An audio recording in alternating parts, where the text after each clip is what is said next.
Good morning बच्चों, आप सभी कैसे हैं। जैसे कि हमने अपनी लास्ट वीडियो में गुणवाचक विशेषण के बारे में पढ़ा था, यानी जो संज्ञा या सर्वनाम गुण, आकार, दशा, रंग, रूप आदि का बोध कराए उसे हम गुणवाचक विशेषण कहते हैं। जैसे कि हमने गुणवाचक विशेषण के उपभेद भी पढ़े थे, ठीक है, बहुत सारे पढ़े थे, और 4 एग्जाम्पल यानी एग्जाम्पल के थ्रू भी उनको समझा था। तो आज हमारा दूसरा है संख्यावाचक विशेषण। तो देखिए दूसरा है संख्यावाचक विशेषण। दूसरा है संख्यावाचक विशेषण। तो देखिए ये जिस विशेषण से संज्ञा या सर्वनाम की संख्या का बोध हो, क्या वहाँ तो किसका था, गुण, आकार, रंग, रूप आदि का। यहाँ पे क्या है कि जिस विशेषण से संज्ञा या सर्वनाम के संख्या का बोध हो उसे ही हम संख्यावाचक विशेषण कहते हैं। क्या कहते हैं? उसे हम संख्यावाचक विशेषण कहते हैं। तो देखिए जिस विशेषण से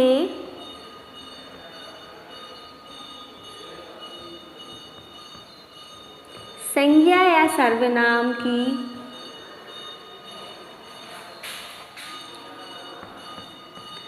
संज्ञा या सर्वनाम की संख्या का बोध हो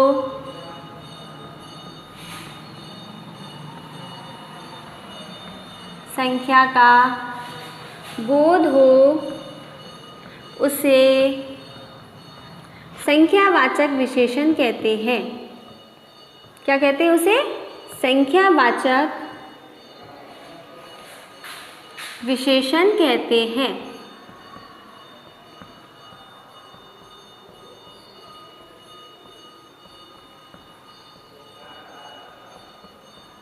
ओके, जैसे में देखते हैं ये 5 आम, ठीक है, 7 घोड़े, बहुत खिलौने,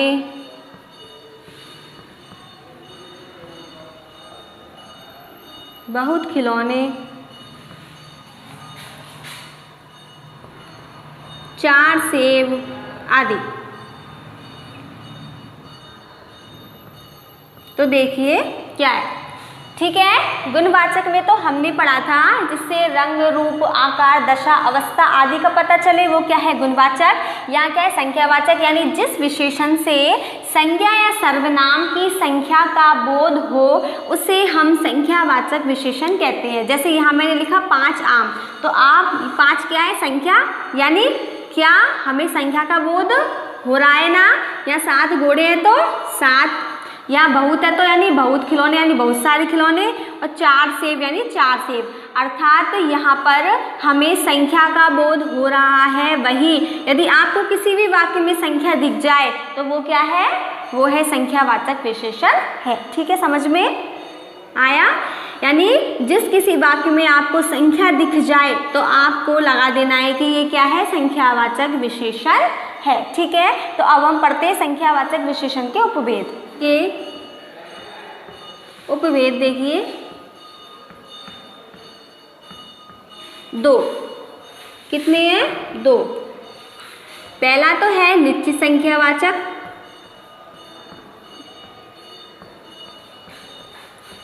निश्चित संख्यावाचक,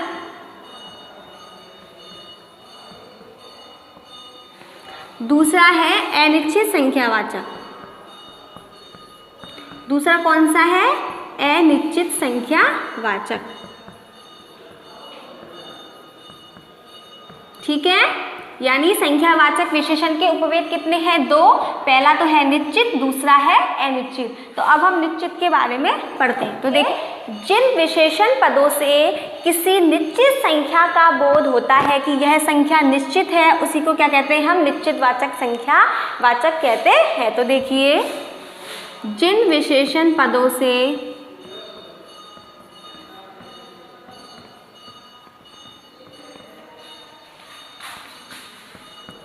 जिन विशेषण पदों से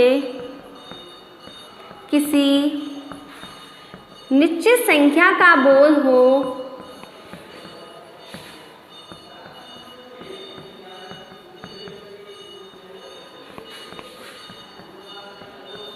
निश्चित संख्या का बोध हो, उसे निश्चित संख्यावाचक कहते हैं।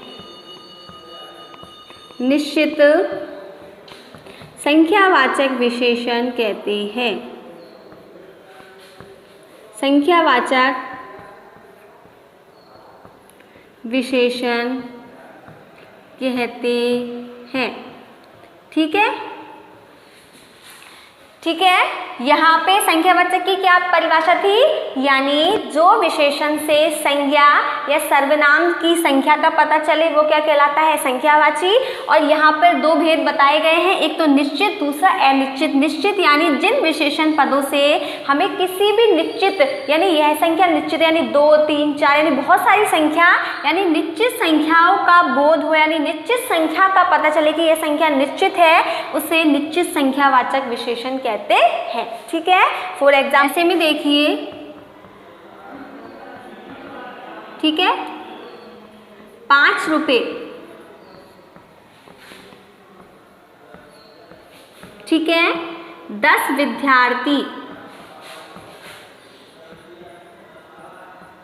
ठीक है, 3 आम आदि।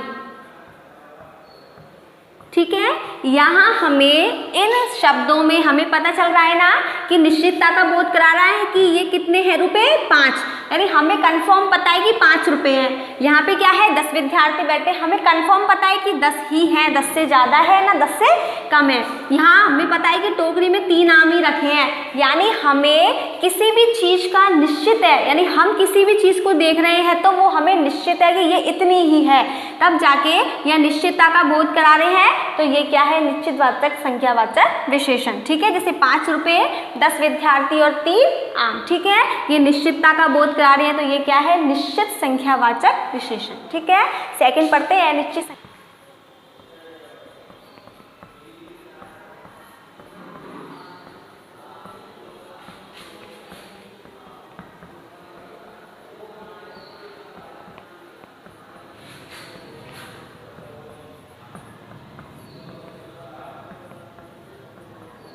अनिश्चित संख्या में जिन विशेषण पदों से किसी की अनिश्चितता का बोध हो, उसे हम अनिश्चित संख्यावाचक विशेषण कहते हैं। ठीक है, देखिए, जिन विशेषण पदों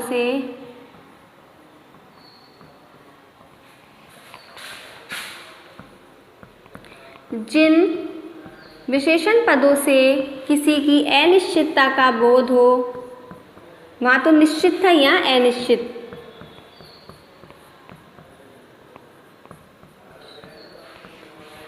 अनिश्चितता का बोध हो,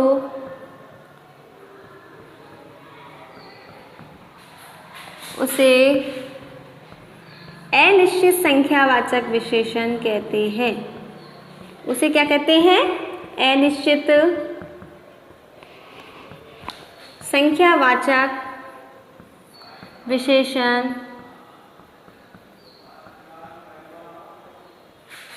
कहते हैं।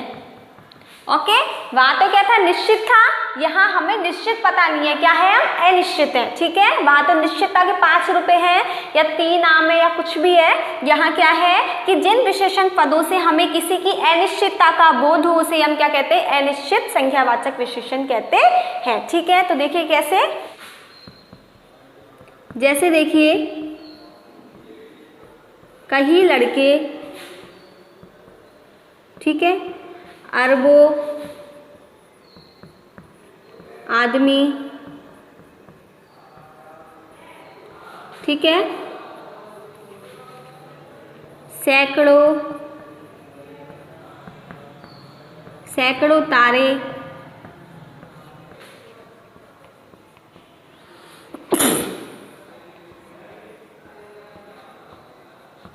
कुछ कुछ रुपए आदि। देखो कहीं लड़के, वहाँ तो क्या था 10 विद्यार्थी, यहाँ पे कहीं यानी हमें कंफर्म नहीं पता कि कितने लड़के हैं, यानी हमारी क्लास में कितने बच्चे हमें कंफर्म नहीं पता, ठीक है। आदमी यानी अरबों यानी बहुत सारे आदमी, सैकड़ों तारे। क्या आप तारों को गिन सकते हैं? नहीं।